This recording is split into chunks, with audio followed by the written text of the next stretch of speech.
যখন উঠে তখন বলে, হে দুনিয়াবাসী, হে পৃথিবীবাসী, তোমরা বড় সৌভাগ্যবান। গত রাত্রিতে তোমরা মরে যাওনি, আবার একটা নতুন সূর্য দেখলে, নতুন একটা দিন তুমি পেয়ে গেছো। তার মানে তুমি তওবা করার একটা বৃহৎ সুযোগ পেয়ে গেছো। এখনো তুমি নামাজ পড়ে লাও, তওবা করে লাও। সূর্য যখন পশ্চিম দিকে লাল হয়ে কাঁপতে কাঁপতে কাঁপতে কাঁপতে ধীরে ধীরে ধীরে ধীরে ডুবে যায়, তখন আমাদেরকে বলে, দুনিয়াবাসী রে, চলে গেলাম, তবে তোদেরকে একটা কথা বলে গেলাম, আজকে যে আমি ডুবছি, তুই কবরের দিকে একদিন আগিয়ে চলে গেলি। তোর কবরের রাস্তাটা যত দূরে আছে, আজকে তুই একদিনের রাস্তা শেষ করে ফেলেছিস। অতএব এই গভীর রাত্রিতে অন্ধকারের ভিতরে মাবুদের দরবারে তুই কেঁদে নে, তোর দিকে কবর যেন তত্তর তত্তর করে আগিয়ে আসছি।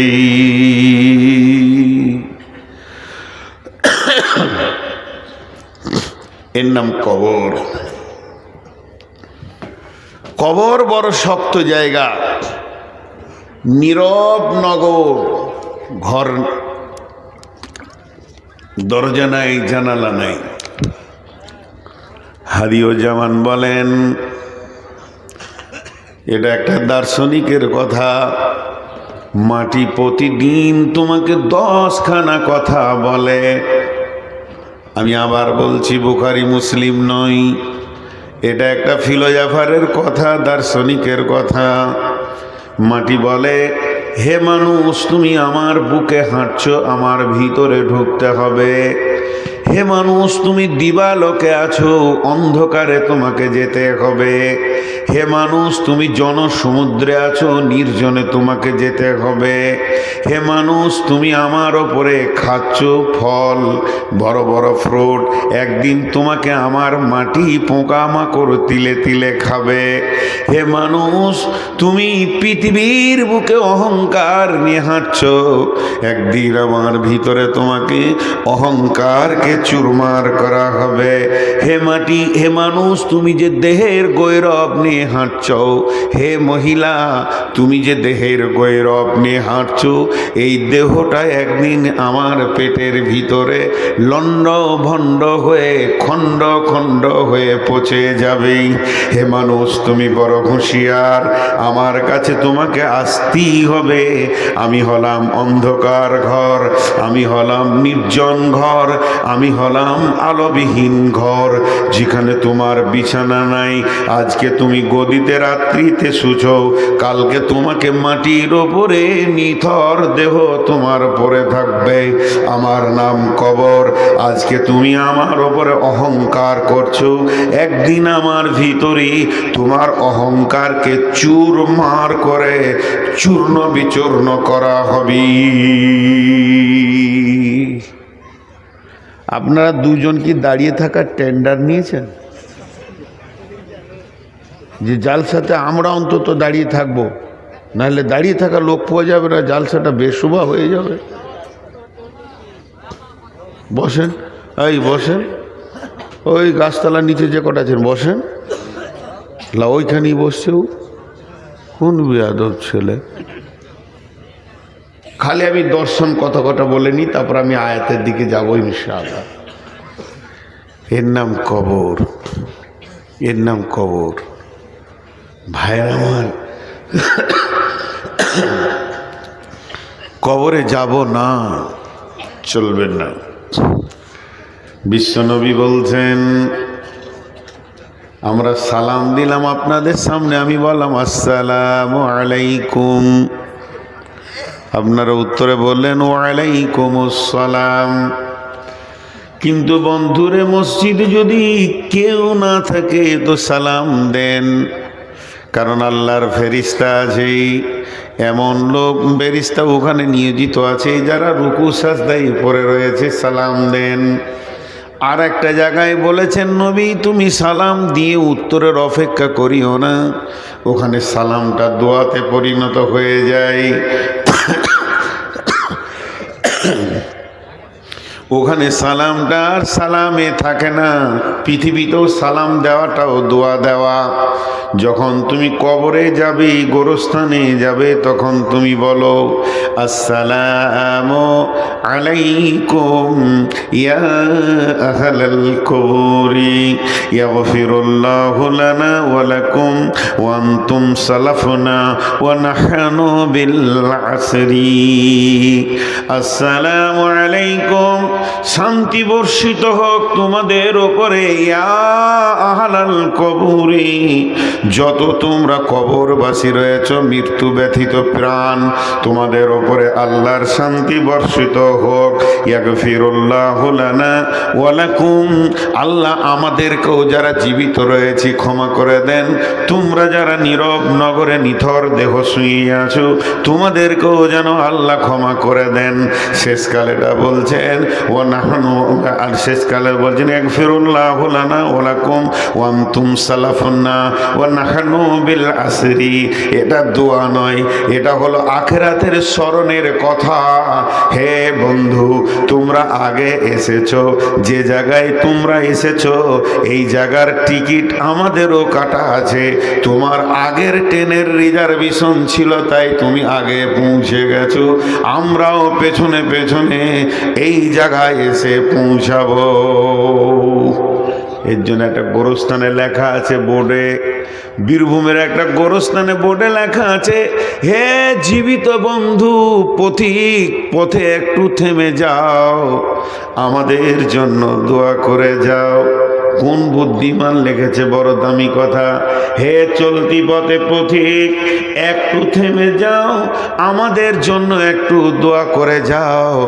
আজকে তোমরা যেখানে, গতকাল ছিলাম আমরা সেখানে, আজকে আমরা আছি যেখানে, আগামীকাল আপনি আসবেন সেখানে, এর নাম হচ্ছে কবর। আল্লাহ কয়েকটা আয়াতে ছোট্ট করে কথা বলেছেন। বিসমিল্লাহির রহমানির রহিম, মিন আইয়ি শাইইন খলাকাহু, মিন নুতফাতিন খলাকাহু ফাকাদ্দারা, সুম্মা সাবিলা ইয়াসসারা, সুম্মা আমাতাহু ফাআকবারা। কয়েকটা কথা চটচট করে বলে দিয়েছেন। মিন আইয়ি শাইইন খলাকাহু, আমি কতটা কন্ট্রোলার, মাউসটা আমার হাতে রয়েছে। বিশ্ববাসীরে, আমি তোমাকে বানিয়েছি এমন একটা জিনিস দিয়ে, মিন নুতফাতিন খলাকাহু ফাকাদ্দারা, তোমাকে আমি নুতফা দিয়ে বানিয়েছি, বীর্য দিয়ে বানিয়েছি। শেখ সাদি আলাইহি রাহমা বলছেন, নিহাদাল ফিরোজ দারসুল বেসান, গুলেলা লেদারসা কে ফিরোজ রাং, আদিমে জামিন সুফরা ইলমে ওস, সে দুশ্মনে বাড়ি খাঁচে লাগি রে দোস্ত। আল্লাহ তাবারক ওয়া তাআলা কত বড় শিল্পী, তিনি এত বড় শিল্পী। গাছটা সবুজ, গাছের ডাল সবুজ, গাছের পাতা সবুজ, গাছের বৃত্তি সবুজ, কিন্তু ফুলটা হলো লাল। হে আমার মাবুদ, তুমি কেমন শিল্পী, কোন তুলি দিয়ে লাল কালিটা মেরেছো, সবুজ কালিটা মেরেছো, ফুলকে নানা রকম বানিয়েছো। শুধু তাই নয়, মায়ের পেটে দুইখানা পানি দিয়ে সুন্দর সুন্দর মানুষের অবয়ব তুমি দিয়েছো। তুমি কত বড় শিল্পী, তুমি পানির ওপরে সুন্দর চেহারা রূপ বানাতে পারো।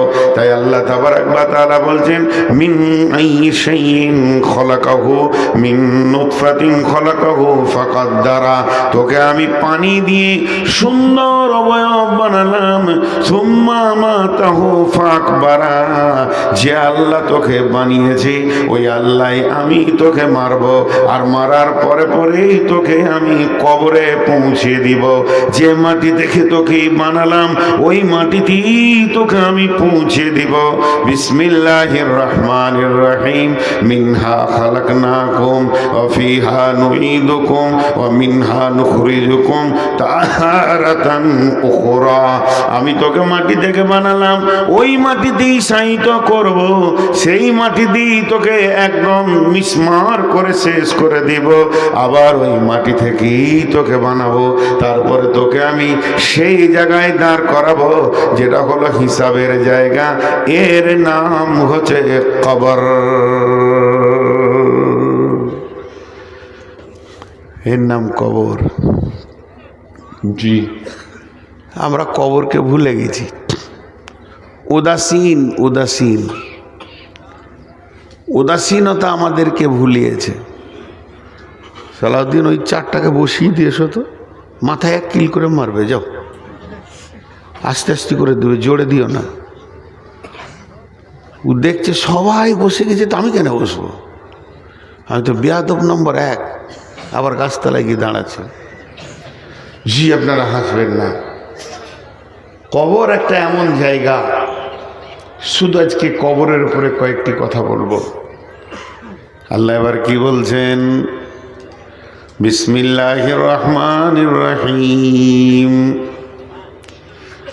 আফালা ইয়ালামু ইযা বুসিরা মা ফিল কুবুর ওয়া হুসিলা মা ফিস সুদূর।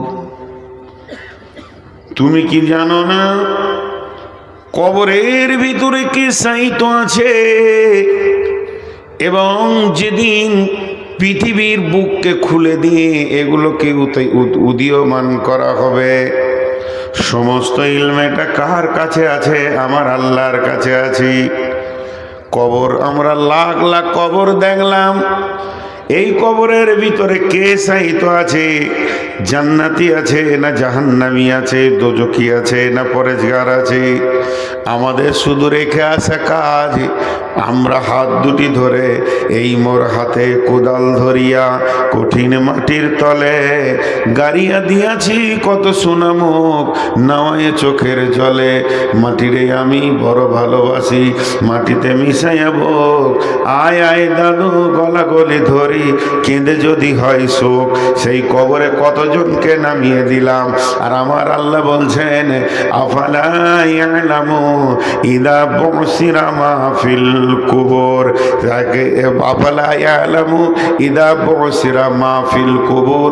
কবরে কাকে পৌঁছানো হয়েছে তুমি কি জানো? তোমার কি জানা আছে এই কবরের ভিতরে কে রয়েছে? ওয়া হুসিলা মা ফিস সুদূর, এবং তার দিলকে খুলে দেওয়া হয়েছে। দিলের ভিতরে কি আছে না আছে সমস্ত ইলমের মালিক আল্লাহ। সেই আল্লাহ বলছেন ওয়াইদাল কুবুর বুসিরাত। এমন একটা দিন আসবে, সেদিন কবর থেকে সবগুলোকে বের করা হবে, একটাও কবরে থাকবে না। একটা পাগলা, একটা শিক্ষিত, একটা নারী, একটা পুরুষ, একটা সাধারণ, একটা মাস্টার, ডাক্তার, ইঞ্জিনিয়ার, যে কোনো সেকশনের মানুষ হোক না কেন, একটা পাগলি, ছোট্ট একটা শিশু পর্যন্ত কবরের কোনো কোণে থেকে যেতে পারবে না। আল্লাহ তাবারাক ওয়া তাআলা সূরা জুমারের মধ্যে বলছেন বিসমিল্লাহির রহমানির রহিম। সুম্মা নুফিকা ফীহি উখরা ফাইযা হুম কিয়ামুন ইয়ানজুরুন। যখন আমার ইসরাফিল দ্বিতীয় সুর ফুঁকে দিবে, কবরে আর একটাও থাকবে না, কবর শূন্য হয়ে যাবে, সব হাসরের মাঠে জমা হয়ে যাবে। এর নাম হচ্ছে কবর। জি ভাই, জি ঠিক আছে। খেতে ডাকতে দিবি এতক্ষণে। জি, দুটি এবার কথা বলি। আপনারা যেভাবে শুনছেন অনেক ভালো লাগছে। দুটি কথা বলি। কবরে যাব না এরকম কেউ নাই, কিন্তু যখন সুর ফুঁকে দিবে কবর থেকে সব উঠবে, সবাই উঠবে, সবাই উঠবে, সবাই উঠবে, দল দল উঠবে, একটাও থাকবে না। ফাইন্নামা হিয়া জাসরাতুন ওয়াহিদা ফাইজা হুম বিসাহিরা। আল্লাহ তাবারক ওয়া তাআলা বলছেন, একটা হুঙ্কার, আমার একটা হুঙ্কার, বিশ্বের যত মানুষ মাটির নিচে থাকবে এক জায়গায় জমা হয়ে যাবে। তার মানে কবর একদিন শেষ হবে, কবর একদিন শেষ হবে, কবরে একজনও থাকবে না। চলেন, আল্লাহ তাবারক ওয়া তাআলা নবী বলছেন, যখন মানুষ মারা যায় ওই লোকটাকে কবরে নিয়ে যাওয়া হয়। ইদা উদিয়াল মাইয়াতু ফিল কবরে আতাহু মালাকানে, তখন দুইজন ফেরেশতা আছে। ফায়াকুলানে, তারা দুজন বলে, মান রব্বুকা মা দীনুকা ওয়া মান নবিয়ুকা, তোমার রবকে, তোমার দিন কি এবং তোমার নবীকে। তিনখানা প্রশ্ন হয়ে গেল। লোকটা বড় নেককার, লোকটা বড় পরেশগার, আল্লাহ তাকে রহম করেছেন, আল্লাহ দয়া করেছেন, সে উত্তর দিয়েছেন। কি বলেছেন? রব্বি আল্লাহ দীনুল ইসলাম, নবী মুহাম্মদুর রাসূলুল্লাহ সাল্লাল্লাহু আলাইহি ওয়াসাল্লাম। সঙ্গে সঙ্গে ওই লোকটার জন্যে, যে লোকটা ঠিক ঠিক উত্তর দিয়ে দিল, তার জন্য জাহান্নামের দরজাটা খুলে দেওয়া হবে। দাও দাও করে আগুন জ্বলছে, একটা আগুন আর একটা আগুনের সঙ্গে ছিঁড়াছিঁড়ি করছে, লড়াই করছে, গর্জন দিচ্ছে। ভয়ানক জাহান্নাম যখন খুলে দেওয়া হবে আর কবরবাসীকে বলা হবে, একবার তুমি দেখো। কবরবাসী দেখে ভয় খেয়ে যাবে। ফেরেশতা বলবে, তুমি ভয় খেও না, আল্লাহ তোমাকে রহম করেছে, তুমি ঠিক ঠিক উত্তর দিয়ে দিয়েছ, আল্লাহ এই রকম কঠিন জায়গা থেকে তোমাকে মাফ করে দিয়েছেন, ক্ষমা করে দিয়েছেন। এখন তুমি চির নিদ্রায় শুয়ে যাও। নম কনম উরুসাক, যেমন নতুন দুলহা দুলহি বাসর ঘরে শোয়, ওই রকম চির নিদ্রায় তুমি শুয়ে যাও। যেদিন ইসরাফিল সুর ফুঁকবে সেদিন তুমি হাসরের মাঠে উঠবে। পক্ষান্তরে যে লোকটা ঠিক উত্তর দিতে পারবে না, যে বলতে পারবে না, মান রব্বুকা, হা আল্লাহ আদেরি, আয় আমি কিছুই জানি না, আল্লাহ আদেরি, আমি কিছুই জানি না, আমি এটা বুঝি না। মা দীনুকা, তোমার দিন কি আমি বুঝি না। মান রব্বুকা মা দীনুকা ওমান নবিয়ুকা, আমি বুঝি না। যখন কোনো উত্তর দিতে পারবে না, জান্নাতের দরজাটা খুলে দেয়া হবে। খুলে দেওয়ার পর বলা হবে, হতভাগা বদনসিব, তুই একবার জান্নাতের দিকে তাকিয়ে দেখ, কত সুখময় জায়গা। কারণ তুই বদমাশি করেছিস, এর জন্য রব তোর ওপরে রেগে গেছি। এই রকম সুখের জায়গা থেকে তোকে চিরজীবনের মতো বঞ্চিত বঞ্চিত করে দেয়া হয়েছে। অতএব জীবনেও আর এই সুখের জায়গা তুই পাবি না। আসমান থেকে আল্লাহ এলান করবে, বেঈমান, এ আমার অসত্য বান্দা, এ আমার সঙ্গে ধৃষ্টতা করেছে। কবরকে তার জন্য জাহান্নামের আগুনের টুকরা বানিয়ে দেওয়া হবে, জাহান্নামের পোশাক পরিয়ে দেওয়া হবে এবং জাহান্নামের লেপকেতা তাকে দিয়ে দেওয়া হবে। সেই অবস্থায় সে কবরে অতদিন থাকবে যতদিন না সুর ফোঁকা হয়েছে। বন্ধুরা আমার, বিশ্ব নবীর বিবি আম্মা জান আয়েশা রাদিয়াল্লাহু তাআলা আনহা বাড়িতে আছেন। এমন সময় একটা ইহুদি মহিলা আসলেন ভিক্ষা করার জন্যে। বিশ্ব নবী বাড়িতে নাই। আম্মা জান আয়েশাকে এসে বললেন, মা আয়েশা, যদি কোনো খাবার থাকে, যদি তোমার কাছে কিছু থাকে তো আমাকে দাও। আম্মা জান আয়েশার কাছে কিছুই ছিল না, মাত্র 2টি খেজুর ছিল। বাড়ি থেকে খেজুর 2টি নিয়ে ওই ইহুদি মেয়েটার হাতে দিয়ে দিলেন। যখন ইহুদি মেয়েটার হাতে দিলেন, মেয়েটির সঙ্গে সঙ্গে বলছেন, আয়েশা রে, আল্লাহ তোমাকে কবরের আযাব থেকে মুক্তি দান করুন। এ কথাটা আম্মা জান আয়েশা বলছেন।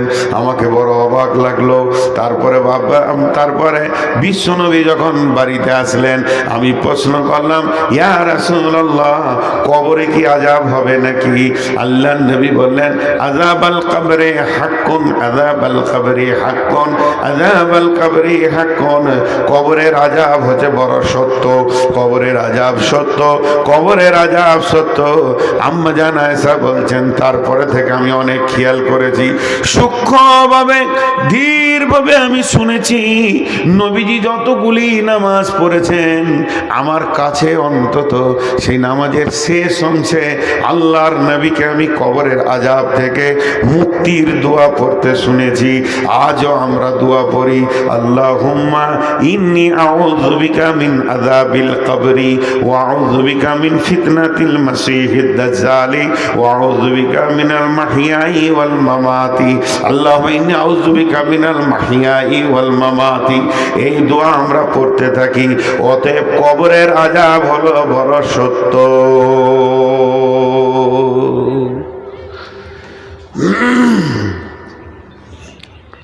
মাটির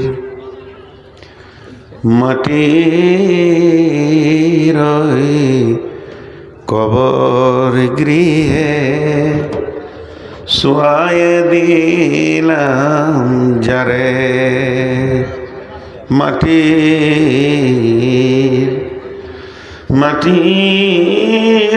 কবর গৃহে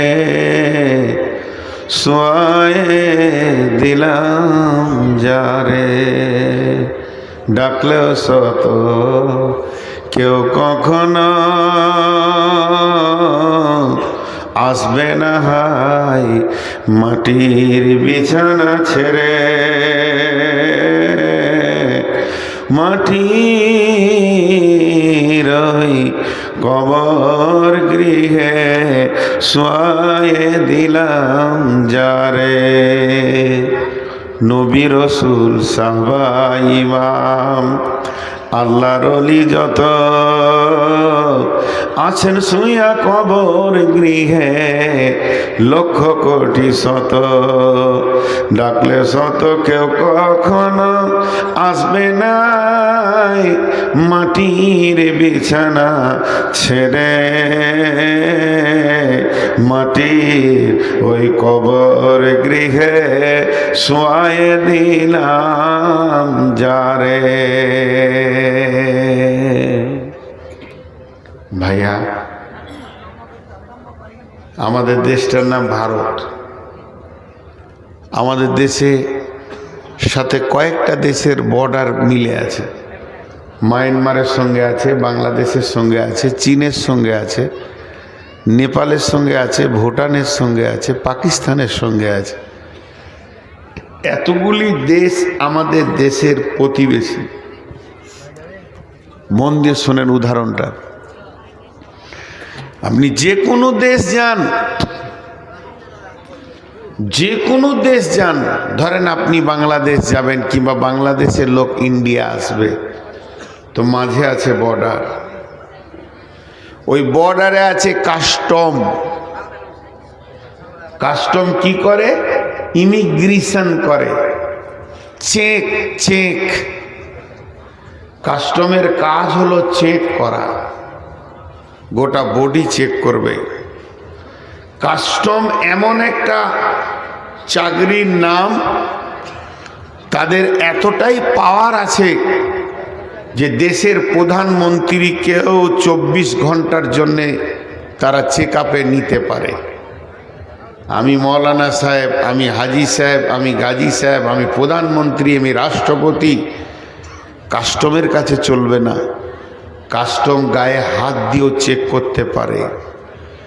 এই মৈদিপুর বর্ডারে পার হন, হিলি বর্ডারে পার হন, দেখবেন একটা আলাদা রোম আছে।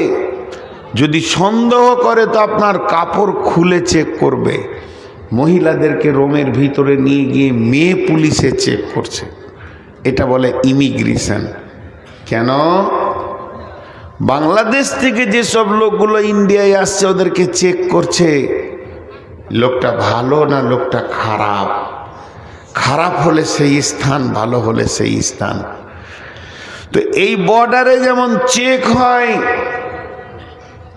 তেমনি এই দুনিয়াটা হলো এহকাল, এহ জগৎ। আর মরার পরে ওই দিকের জগৎটা হলো পরজগৎ। চেক আপে যদি আপনি ধরা খেয়ে যান, আপনার ঢাকা, রাজশাহী, খুলনা, বগুড়া, চিটাগাং, চট্টগ্রাম যাওয়া হলো না। আর বাংলাদেশের লোক যদি চেক আপে ধরা পড়ে যায়, তাহলে ওর আর কলকাতা, দিল্লি আর কেরল, চেন্নাই কোথাও যাওয়া হলো না। চেক আপে যদি ছাড়া যায় তাহলে এগুলো ঘুরবে।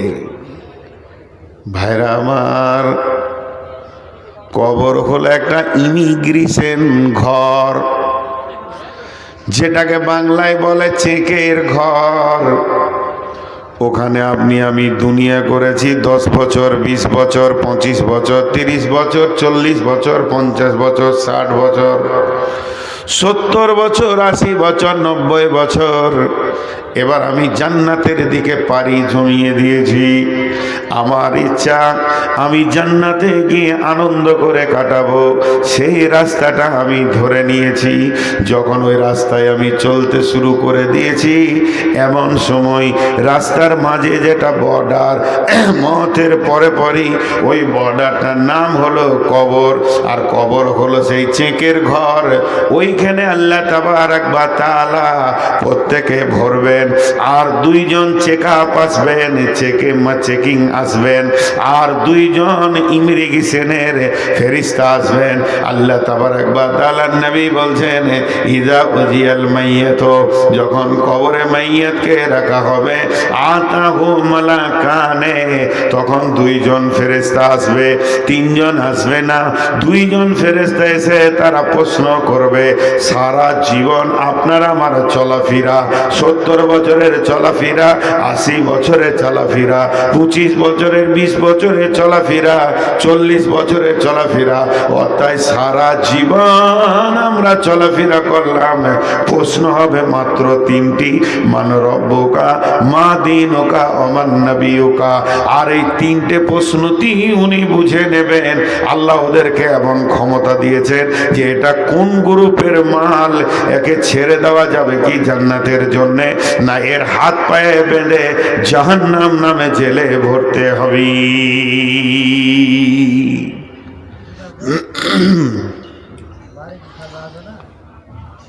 জি ভাই, আপনারা উঠিয়েন না, বসেন বসেন। এখন সূরা তাকাসুরের তাফসীর শুরু করব 2 মিনিট নেওয়ার পর। তো ওইখানে সব ধরা খেয়ে যাবে, সব ধরা খেয়ে যাবে। সব থেকে চালাক কে?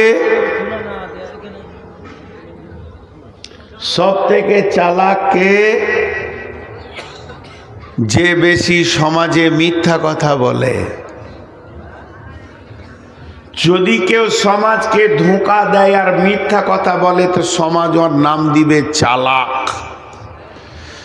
কিন্তু সব থেকে বড় চালাক ওই যে কবরের পুঁজিকে রেডি করেছে। সব থেকে চালাক ওই যে কবরের পুঁজিকে রেডি করতে পেরেছে। এর মতো চালাক আর কেউ নাই। সাহাবা রাদিয়াল্লাহু আজমাইনেরা দুনিয়াকে হারিয়েছেন, কবরের পুঁজিকে রেডি করেছেন, আর আমরা ওটা উল্টা করেছি। এখন একটা প্রশ্ন করব আপনাদেরকে, আপনারা হালকা করে উত্তর দেবেন, চিল্লাতে হবে না। এটা তো চলছে নভেম্বর, ডিসেম্বর, জানুয়ারি, ফেব্রুয়ারি, মার্চ, এপ্রিল, হয়তো বা 4 মাস, খুব বেশি 4.5 মাস আছে মাধ্যমিক পরীক্ষা হবে। উদাহরণটা মন দিয়ে শুনেন। মাধ্যমিক পরীক্ষা হবে। এই মাধ্যমিক পরীক্ষার যদি প্রশ্নগুলো, যে প্রশ্ন আসবে, কোশ্চেন যেগুলো আসবে, এগুলো যদি এখন সব ছেলেদের হাতে হাতে দিয়ে দেওয়া হয় 4 মাস আগে, ছেলেগুলো পাস করবে না ফেল করবে? বলেন, পাস করবে না ফেল করবে? সব থেকে মরাটাও ফার্স্ট ডিভিশন হয়ে যাবে। 1 নম্বর গেল। 2 নম্বর প্রশ্ন, যে মাধ্যমিক পরীক্ষায় যদি কোনো ছেলে এবছর ব্যাক পায়, সামনে বছর সে পরীক্ষায় বসতে পাবে কি পাবে না? বলেন, পাবে কি পাবে না? পাবে। আর এটা শেষ প্রশ্ন। সারা পৃথিবীর এডুকেশন বিভাগ, শিক্ষা বিভাগ কি, মাদ্রাসা কি, মক্তব কি, স্কুল কি, কলেজ, এরা একমত 100তে যদি কেউ 33 পায় তো পাস, মানে 3 ভাগের 1 ভাগ পেলে ওকে পাসের ঘোষণা দাও, ওকে পরের ক্লাসে বসতে দাও, ছেলেটা চলবে। 3টে কথা বললাম। এই বছর ব্যাক পেলে সামনে বছর পরীক্ষা দিতে পাবে। আর যদি কোশ্চেনকে আউট করে দেওয়া হয় সবাই পাস করবে। আর 100 ভাগের 3 ভাগে, 100তে 3 ভাগের 1 ভাগ পেলে পাস। এবার চলেন কবর। কবর আপনার আমার, কবরে কি প্রশ্ন হবে? 1450 বছর আগে নবীজি তার কোশ্চেন আউট করে দিয়েছেন। কবরের কোশ্চেনকে গোপনে রাখা নাই। তুমি যখন কবরে ঢুকবে তোমার প্রশ্ন তুমি বুঝতে পারবে, তার আগে পারবে না এমন নয়। আমার আল্লাহ কত বড় মেহেরবান, তিনি চাচ্ছেন আমার সমস্ত গোলামগুলো যেন কবরে পাস করে যায়, একজনও ফেল না পড়ে যায়। তাই তিনি প্রশ্নগুলোকে উত্তর মানে আউট করে দিয়েছেন। শুধু প্রশ্ন আউট করেননি, সঙ্গে সঙ্গে উত্তর কি হবে নবীকে দিয়ে তাও আউট করে দিয়েছেন। তাহলে প্রশ্ন আর উত্তর দুটোই 1450 বছর আগে তার আউট হয়ে গেছে, আপনার আমার কাছে পৌঁছে গেছে। আমি আজকে 50 বছর সে প্রশ্ন এবং উত্তর জানি। 1 নম্বর আল্লাহ দয়ালু, 2 নম্বর হলো সারা পৃথিবীর সমস্ত পরীক্ষাওয়ালারা একমত 100তে 33 পেলে, অর্থাৎ 3 ভাগের 1 ভাগ পেলে পাস। আর আমার আল্লাহ কত মেহেরবান, 100তে কেউ যদি 10 পায় তো পাস, 10 ভাগের 1 ভাগ পেলে পাস। আল্লাহ 2 জায়গায় বড় মেহেরবান, কিন্তু 1 জায়গায় বড় কঠিন। সেটা হলো কি, 2024 সালে কিংবা 25 সালে মাধ্যমিকে ফেল করলে আপনার 26-এ চান্স পাবে, 26-এ পেস করলে 27-এ চান্স পাবে। কিন্তু বন্ধুরে, কবরে যদি কেউ ফেল করে যায় সে আর দ্বিতীয় চান্স পাবে না, তাকে 1 চান্সই কবরে পাস হতে হবে। মাধ্যমিকের মতো আল্লাহকে বলবে, মাবুদ আমাকে ছেড়ে দাও, আর একবার পড়াশোনা করে আসি, এরপরে আমি 1 চান্সে পাস করব। এই সুযোগটা কিন্তু কবরের বিষয়ে দেওয়া যাবে না, শুধুমাত্র দুনিয়াবি শীতের ক্ষেত্রে রয়েছে। অতএব বন্ধুরে আমার, এখানে আমরা যতজন বসে আছি আমরা সবাই পরীক্ষার্থী, আল্লাহর কলমে আমরা সবাই পরীক্ষার্থী। সামনে আমাদের মাধ্যমিক আসছে, অর্থাৎ কবর আসছে। এমন কোন আল্লাহর বলিষ্ঠ বান্দা আছে সে বুকে হাত দিয়ে বলবে আমি কবরের প্রত্যেকটা প্রশ্নের উত্তর দিয়ে দিব? ফেরেশতা বলবে মান রব্বুকা, আমি বলবো রব্বি আল্লাহ। ফেরেশতা বলবে মা দীনুকা, তোমার দিন কি? আমি বলবো দীনুল ইসলাম। ফেরেশতা বলবে মান নবিয়ুকা, তোমার নবী কে? আমি বলবো নবী মুহাম্মদুর রাসূলুল্লাহ সাল্লাল্লাহু আলাইহি ওয়াসাল্লাম। একবার বুকে হাত দিয়ে বলি, কজন রেডি হয়েছি কবরের ব্যাপারে? কজন? আমরা কজন রেডি হয়েছি কবরের ব্যাপারে? একবার বুকে হাত দিয়ে বলি। আমরা 0 হয়ে আছি। ভাই, আপনাদেরকে একটা ছোট্ট গল্প শোনাই। একজনের চেন্নাইয়ে থাকতো, তো চেন্নাই থেকে বাড়ি এসছে, তো শীতের সময় একটা লাল কম্বল এনেছে, খুব সুন্দর কম্বল, খুব সুন্দর কম্বল। বেচারার ঘরটা টাটা, ওই কোনো রকম বাঁশের খাঁচা চাচা দিয়ে তৈরি করা, কম্বলটাকে চুরি করে নিয়েছে। ওর মন খারাপ, বিদেশ খাটতে গিয়ে নিয়ে এসছি, 6-7 মাস পর বাড়ি এলাম, কম্বল চুরি হয়ে গেছে। তুই বসে আছে গোরস্থানে, কবরস্থানে বসে আছে। তোর চাচা সকালবেলায় জঙ্গিপুর হাট যেছে, তো দেখছে ভাতিজা গোরস্থানে বসে, কিরে খায়রুল, কি হলো? বসে আছি চাচা। আবার বিকেলে হাট থেকে ঘুরছে, তো তাও দেখছে ওখানেই বসে আছে। তোর চাচা ডাকছে, ভাতিজা শোন, এদিকে আয়। কি হলো বেটা? বলছে চাচা সেই কম্বলটা হারিয়ে গেছে, কে চুরি করে নিয়েছে, আমার ঘর থেকে বের করে নিয়েছে, তালা চাবি তো নাই, গরিব মানুষ। তো ওখানে কি করছিস? গোরস্থানে মরাটা তোর কম্বল চুরি করেছে। বলছে না তা নাই, তোর কম্বল চুরি হয়েছে, চায়ের দোকানে ওখানে লোক আছে, মরে যায় ওখানে বল, 5টা লোক যেখানে আছে সেখানে বল, কে নিয়ে এসেছি দাও। মরা লোকে কি কম্বল চুরি করে রে? খ্যাপা খ্যাপা। তখন ও বলছে, আমি খ্যাপা লয়, তুমি খ্যাপা। আমি কেন খ্যাপা হব? চাচা খ্যাপা তুমি। বলে কেন? বলে তারতেও হাঁপ, দৌড়তেও হাঁপ। তারতে হাঁপ আর দৌড়তে হাঁপ মানে বুঝেন? আপনার গাছে একটা আম চুরি করেছে একটা ছেলে, তোকে তারতে তারতে আপনি 5 কিলোমিটার দিয়ে এলেন, গায়ে এসে বলছে ওকে যা দিয়েছি না। কি দিলেন? চোরও 5 কিলোমিটার, আপনিও 5 কিলোমিটার। চোর যতটা দৌড়েছে তুমিও তত দৌড়, লাভ কি হলো? 10 হাত আগে ও ছিল, 10 হাত তুমি পিছিয়ে ছিল। একটা আম চুরি করেছে লেগে 10 হাত আগে। তো তারতেও হাঁপ আর দৌড়তেও হাঁপ, হাঁপ লেগে যাবে দৌড়তে আর তারতে। তা আমি কেন চোরের পিছে ঘুরবো? আমি কি পাগলা আছি তোমার মতো? চাচা কম্বল নিয়ে যেখানেই যাবে যাক না কেন, আমি এমন একটা জায়গায় বসে আছি, এখানে ওকে আসতেই হবে। চোর যেখানেই যাক না কেন, এমন একটা মেন গেটে বসে আছি, আর এই গেটের মালিক হলেন আল্লাহ। আমি আল্লাহকে দরখাস্ত দিচ্ছি, মাবুদ আমার চোরটাকে তুমি কবরে ধরিও, ও আমার লাল কম্বলটা চুরি করেছে। এমন একটা গেটের মালিককে বলে গেছি, একটা ছুঁচো পর্যন্ত চুরি করে এ জায়গায় চেকআপে পার হয়ে যাবে, এরকম মাস্তান পৃথিবীতে তৈরি হয়নি। ইমাম সাহেব জুমার খুতবা দিচ্ছে, আতা হুমালা কানে, 2টো ফেরেশতা আসবে, 2টো ফেরেশতা আসবে। তো ওই গায়ে একটা মাস্তান ছিল, ও তখন এমনি করে মোচে হাত দিছে, বলে আমি তো 5জন 6জনকে পিটে দিতে পারি, তো 2টো ফেরেশতা কবরে আর কি করবে? হ্যাঁ, আমার কাছে কি আছে তাদের হাইসিয়াত? পাশের গ্রামে হাজি সাহেব মারা গেছেন, বিচারা খবর পেয়েছে, আজ কি খুতবা শুনলাম, আবার আজ কি হাজি মরেছে, এসার পরে তার জানাজা হবে, এসার পরে জানাজা হবে।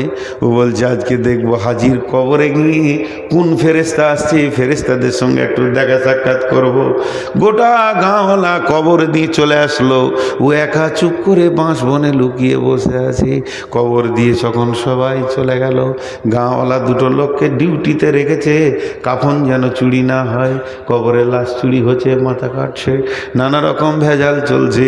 ও বেচারা সবাই যখন গায়ে এসেছে, আস্তে আস্তে কবরটা খুঁড়ছে, ফেরেশতা 2টা দেখবে। যখনই কবরটা খুঁড়েছে, তখন ওই 2জন ডিউটিওয়ালা লাঠি নিয়ে হাজির। এই তখন ও ভাবছে এরাই মনে হয় ফেরেশতা, ও ভাবছে এরাই ফেরেশতা। তখন বলছে হুজুর মাফ করে দেন, যা হয়েছে হয়েছে, ভুল করেছে, আর করবো না। পাছায় 2 লাঠি দিয়ে বলছে ভাগ। গায়ে এসে বলছে ফেরেশতা দেখে নিয়েছি, তাদের সাইজও ভেবে নিয়েছি, তারা মোটামুটি আমার সঙ্গে পারবে না। রব্বুল আলামিন বলছেন, রে বিশ্ববাসী শোন, আলহাকু মুত্তাকাসুর হাত্তা যুরতুমুল মাকাবির, কাল্লা সাওফা তা'লামুনা সুম্মা কাল্লা সাওফা তা'লামুন, কাল্লা লাউ তা'লামুনা ইলমাল ইয়াকিন لترون الجحيم ثم لترونها عين اليقين ثم لتسألن يومئذ عن النعيم।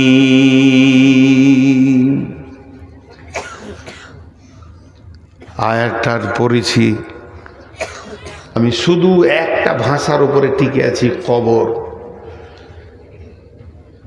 একটা প্রশ্ন রেখে তারপরে আয়াতগুলোর তর্জমায় যাব। আর মাঝে একটা কথা, 30 সেকেন্ড বলবো।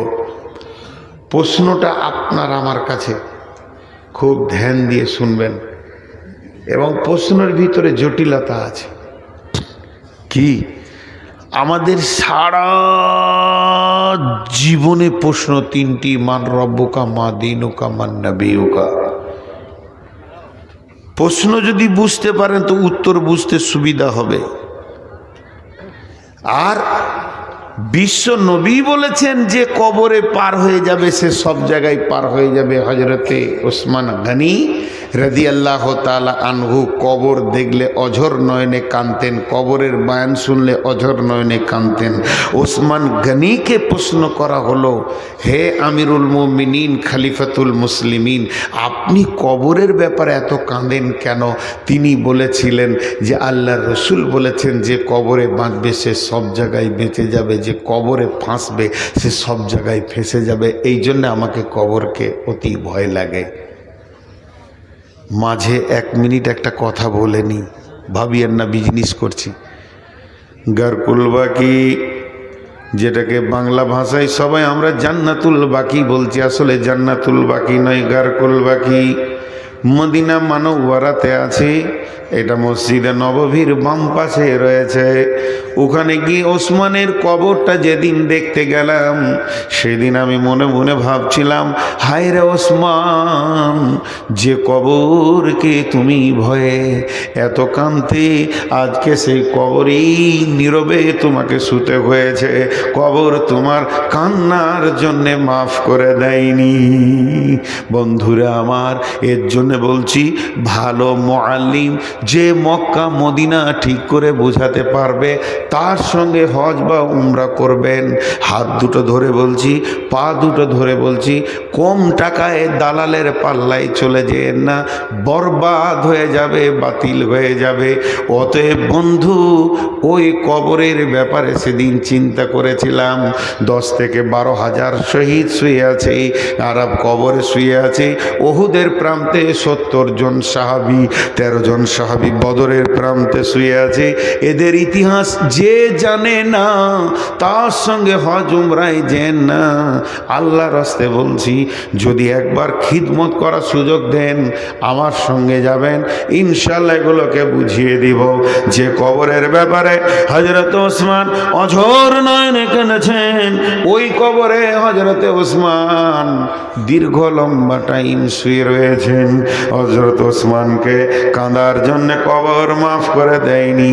বন্ধুরে আমার, শুনেলেন, সেই নীরব নগর কবর, ওই কবরে প্রশ্ন হবে, মান রব্বুকা, মা দীনুকা, মান নবিয়ুকা। নামাজের প্রশ্ন নাই, রোজার প্রশ্ন নাই, হজের প্রশ্ন নাই, জাকাতের প্রশ্ন নাই, দানের প্রশ্ন নাই, পর্দার প্রশ্ন নাই, সুদের প্রশ্ন নাই, জুয়ার প্রশ্ন নাই, লুদুর প্রশ্ন নাই, ডাবার প্রশ্ন নাই, মদের প্রশ্ন নাই। পৃথিবীর বুকে যত গুনাহ রয়েছে কোনো প্রশ্ন নাই। শুধু প্রশ্ন হচ্ছে মান রব্বুকা, মা দীনুকা, ওয়া মান নবিয়ুকা। আর 3টে প্রশ্নের জবাব যে দিবে সে বেঁচে যাবে। হযরত ওসমান বলছেন, আর সে আটকাবে না, সে ফাঁসবে না। তাহলে নামাজ রোজা পড়ার কি দরকার আছে? এটা আমার প্রশ্ন।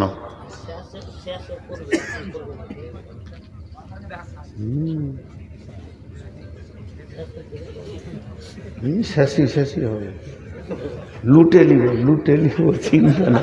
মসজিদের তো নাকি হাজি, মসজিদের তো কোনখানে হচ্ছে মসজিদটা? আসলে আসলে আসলে যিনারা এসেছেন এনারাও জানে যে কিছু দিতে হবে। মসজিদে আল্লাহর ঘরে কিছু দেবেন তো ইনশাআল্লাহ। এবার এখানে যারা শিক্ষিত ছেলে একটু আওয়াজ দেন। একটা ছেলে আর্টস নিয়ে পড়ছে, একটা ছেলে কমার্স নিয়ে পড়ছে, আর একটা ছেলে সায়েন্স নিয়ে পড়ছে। সামনে পরীক্ষা, আর্টসের ছেলে কমার্সের প্রশ্ন পড়বে, কমার্সের বই পড়বে, সায়েন্সের ছেলে আর্টসের বই পড়বে। তাহলে আমরা ওই 3টে প্রশ্নের সম্মুখীন হব। তো নামাজ পড়া কি দরকার? নামাজ পড়া কি দরকার? এটা একটা প্রশ্ন আপনাদের সামনে আমি রেখে দিলাম। উত্তরটা আমি দিব ইনশাআল্লাহ, আমিই দিব উত্তরটা। কিন্তু 2 মিনিট প্রশ্নটা আপনাদের কাছে রাখলাম। এই 3টে প্রশ্ন এখানে আসবে। মাঝে একটা ছোট্ট গল্প শুনেই। একটা ছেলে ল নিয়ে পড়ছে, লয়ার, মানে বিরাট বড় সে তর্কবিদ হবে। তো কিছু আছে লোক কবরের আযাবকে বিশ্বাস করে না, আর আহলে কোরআন বলে একটা দল বেরিয়েছে, এরাও কবরের আযাবকে বিশ্বাস করে না। আর আমি আপনাদেরকে একটা জিনিস প্রমাণ করব, কবরের আযাব আমাদের জন্য নিয়ামত। কবরের আযাব আমাদের জন্য গজব লয়, কি নিয়ামত, এটা বলবো। তার আগে এইটা বলে দিই। তো ও বড় চালাক, ও আল্লাহ মানে না, কবর মানে না, হাসর মানে না। আর ওর মা হচ্ছে মুরব্বী মানুষ, খালি বলে বেটা নামাজ পড় নাই, কবরে কি জবাব দিবি, নামাজ পড় নাই কবরে। ও তখন ওর মাকে বলছে আমি মুখস্থ করে নিয়েছি, খালি শুনেলে, শুনিয়ে দিলে গোটাই। মান রব্বুকা রব্বি আল্লাহ মা দিনুকা দিনুল ইসলাম মান নবী কা নবী মুহাম্মদ সাল্লাল্লাহু আলাইহি ওয়াসাল্লাম। তখন ওর মা ওকে বলছে বুলি আর কথার পার্থক্য বুঝো? ময়না পাখি বুলি বলে, কথা বলে না। ওকে যেটা শেখানো হয় সেটা বলে, বেশি বলতে পারে না। যদি কোনো বুলি শেখানো ময়নার সামনে একটা বিড়ালকে ধরা হয়, তখন সে আর সালাম দেবে না, কথা বলবে না, চেঁ করে উঠবে। তাহলে একটা ময়না পাখি যদি বিড়ালকে দেখে সে বুলি ভুলে যায়, তোমার মুখস্থ বিদ্যা আমার আল্লাহর আজরাইলকে দেখলে তুমি ভুলে যাবে। কবরে মুখস্থ বিদ্যা কাজে লাগবে না। যদি কবরে মুখস্থ বিদ্যাটা কাজে লাগতো, সমস্ত মানুষ খালি 3টে প্রশ্নের জবাবকে মুখস্থ করে নিত। 1 মিনিট লাগবে, 1 ঘন্টা লাগবে। যে লোকটা মাথা মোটা, কোনো হুঁশ নাই, ও একদিনে মুখস্থ করে নিবে, তাহলে ওই লোকটা বেঁচে যেত। আর একটাও মৌলবি জাহান্নাম যেত না, কারণ তার কবরের প্রশ্নের উত্তরগুলো মুখস্থ আছে। তাহলে ওখানে উত্তরটা কিভাবে হবে? ওখানে উত্তর হবে ইমানের ওপরে, কারণ ইমানের ওপরে যদি না দাঁড়িয়ে থাকে, ওর দ্বারা প্রশ্নের উত্তর দেওয়া সম্ভব হবে না। এবার 3টে প্রশ্ন, একটা প্রশ্নের উত্তরগুলো আপনাদেরকে বলে দিই। প্রথম প্রশ্ন হবে, কবরে যখন মানুষকে রাখা হবে, প্রথম প্রশ্ন হবে মান রব্বুকা, তোমার রব কে? তোমার রব কে? তোমার রব কে? রব মানে কি? রবের অনেকগুলি মানে আছে। রব মানে পালনেওয়ালা, রব মানে পারওয়ারদিগার। তোমার পালনেওয়ালা কে? তোমার জীবনের মালিক কে? হায়াতের মালিক কে? মওতের মালিক কে? তোমার রুজির মালিক কে? তোমার দুঃখ সুখের মালিক কে? তোমার জান্নাত জাহান্নামের মালিক কে? তার একটাই উত্তর হবে রব্বি আল্লাহ। এবার বলেন, এটা প্রথম প্রশ্ন হলো কেন? প্রথম প্রশ্ন হলো কেন? আমি একটা ছেলেকে বিজ্ঞান পড়িয়েছি, আমি বিজ্ঞানের প্রশ্ন করব। আর একটা মাস্টার ইংলিশ পড়িয়েছে, সে ইংলিশের প্রশ্ন করবে। আরেকজন পড়িয়েছে তাকে উর্দু, সে উর্দুর প্রশ্ন করবে। তাহলে রবটা এলো কেন? রবের ক্লাস আল্লাহ নিজে করেছেন। রব এমন একটা সাবজেক্ট, রব এমন একটা সাবজেক্ট যেটার ক্লাস আল্লাহ নিজে করেছেন। পৃথিবীতে যত সাবজেক্ট আছে, পৃথিবীতে যত শিক্ষা আছে, সব থেকে হার্ড কষ্ট হচ্ছে রবের পরিচয়। আপনাদের কাছে হাত দুটি ভিখারির মতো করে চেয়ে নিচ্ছি, 2 মিনিট এখানে ধ্যান দেন। 2 মিনিট। ও রব, হযরত আদমকে আল্লাহ বানালেন। আদমকে নিজের হাতে বানানোর পর আদমের পিঠে এমনি করে আল্লাহ হাতটা দিলেন, আর ঝুরঝুর ঝুরঝুর করে আত্মাগুলো তৈরি হলো। তখনও পর্যন্ত পৃথিবীতে কেউ আসেনি। এমন সময় আল্লাহ সমস্ত সমস্ত আত্মা হযরত আদম থেকে নিয়ে সমস্ত নবী এমনকি আখিরি পয়গম্বর পর্যন্ত সকলকে আল্লাহ ছাত্র বানালেন। শিক্ষক নিজেই হলেন আল্লাহ, অন্য কাউকে শিক্ষক করলেন না। যে সবার সামনে বলছেন আলাস্তু বিরব্বিকুম, আমি কি তোমাদের রব নই? এখানে আমার আবার একটা প্রশ্ন, আল্লাহ বলতে পারতেন আমি কি তোমাদের আল্লাহ নয়, আমি কি তোমাদের আল্লাহ নয়, আমি কি তোমাদের আল্লাহ নয়, আর আমি কি তোমাদের রব নয়, আমি কি তোমাদের রব নয়। দুটির মধ্যে আসমান জমিন পার্থক্য আছে। আমি কি তোমাদের আল্লাহ নয়, আল্লাহ মানে মাবুদ, আল্লাহ মানে তিনি আমাদের সমস্ত জীবন গাড়ির মালিক। কিন্তু রব মানে কি? রবের মানে কি? রবের আবিধানিক অর্থ কি? রব মানে শুধু ছোট্ট করে বলেন পরওয়ারদিগার, এটা ফার্সি ভাষা, বাংলায় হচ্ছে পালনেওয়ালা, আর উর্দুতে হচ্ছে পালনেওয়ালা, ইংরেজিতে হচ্ছে কেয়ারটেকার। আমাকে দেখবে কে? আমার সারা জীবন লালন পালনের দায়িত্ব কার? তখন আমরা আল্লাহকে বলেছি তুমি আমাদের রব, আল্লাহ আমাদের রব, সে আল্লাহ আমাদের সব।